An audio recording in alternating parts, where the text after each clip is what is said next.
This is Ask Dr. Ben. Let's do an update on plexiglass, shall we? So, all around me, at least down here, I see more and more businesses, even the hotel where I'm staying right now, are putting up these little plexiglass walls. And they're usually about that wide and about as tall as your head when you're standing up, maybe a little bit taller. They might go to 6.5 feet, but yeah. I can see over most of them, so I guess they're a little less than that. And so what are these supposed to do? What do they do? And what do they probably not do? I think that's the question to ask. So first of all, there's nothing harmful about them. They're blocking some flow of air and doing so in a way that, imagine you got a person who is super infected and they have to cough involuntarily. That's going to be a lot of pretty big particles coming out in a direction, and boom. It's like a splat screen on a salad bar. I think they have some other fancy word for it, but whatever you want to call that thing that hangs down, so you don't do that onto the macaroni and cheese. That's exactly what we're talking about. So they can protect against some of that, but our new updated understanding of the way the virus spreads is that it seems to be mostly indoors, and it seems to be mostly from people that are fairly close, or at least talking to each other. But you do have situations where, for example, a person is singing in a room, and then all of a sudden everybody in that room gets infected. Or where there'll be a lot of people that are together and they'll be talking, laughing, having a good time, and you'll get infections of people, including some that were probably more than 6 feet away. And so how are these things happening? Probably through respiratory droplets. So these are the things that we've talked about before. This is every time you breathe and every time you speak. There's little tiny droplets of spit, for want of a better word, that are going to come out. And it's not like the big ones when somebody pops a pee and you can just feel them splat against you, which is super gross. No. These are little tiny ones, and they're plenty big enough to hold several viruses.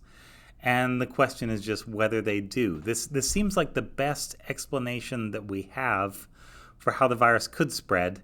I have not seen a direct measurement of the viral load per respiratory droplet. What we have is anecdotal evidence that says that people are getting infected when they're not wearing masks and are indoors. Those two things together is most of the infections, but certainly not all of the infections. Yeah.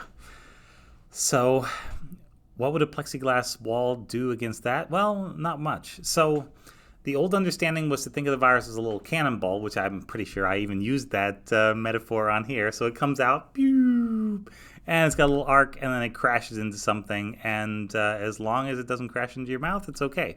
So let's say that can happen, but let's say maybe that's not the thing that we need to really worry about. So think of it more as when you speak or breathe, or when anybody does in the same room as you, think of it as little balloons, little helium balloons. They're going to go up and they're going to hang around for 10 to 20 minutes.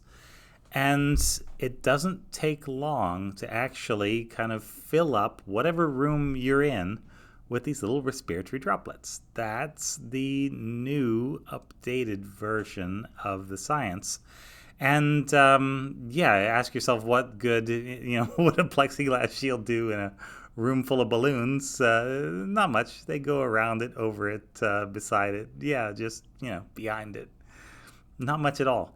And so that's why I'm going to say that if you've got the option, and I realize not everybody has the option, but if you have the option, the plexiglass wall and no mask is probably not your best protection. A mask is probably still going to do more for you and for whoever you're coming into contact with than a plexiglass shield at the moment, if it's one of these little tiny plexiglass shields. If you're in a different building and you're speaking, via a microphone and a speaker because you got a solid plexiglass wall like all around you, then that's weird. Yeah. Mimes have been dealing with that problem for, years and years, right?